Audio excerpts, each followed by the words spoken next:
ராம் நாராயண் ராம். சூரியனிலிருந்தே இந்த பூமி உருவானது. பூமியிலிருந்தே நாமும் உருவானோம். நாங்கள் சூரியனின் சந்ததிகள். நமது உள்ளத்திலும் சூரியனின் தீப்தி உள்ளது.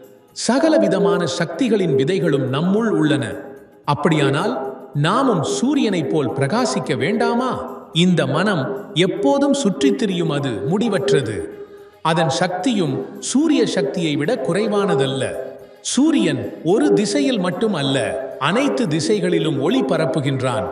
அதுபோல் நம்முடைய மனமும் எங்கும் பரவி உள்ளது. அதற்கும் முடிவே இல்லை. நாம் ஒவ்வொரு கணமும் சூரியனுடன் கூடி பயணிக்கப் போகிறோம். நம்முள் கூட சூரியனைப் போல் விதை உள்ளது. பராமரிக்கும் சக்தி உள்ளது. 96 டிகிரி 127 டிகிரி வெப்பம் போன்ற சக்தி உள்ளது. எல்லாம் இருந்தும் எதுவும் இல்லாதது போல் உணர்கிறோம். இந்த குறைவே காரணமாக பூமியும் மற்ற அனைத்து கிரகங்களும் சன்கள் தங்கள் பாதையில் சுழன்று கொண்டிருக்கின்றன. அந்த சுழற்சியில் என்ன நிகழ்கிறது? புதிய படைப்பு நிகழ்கிறது.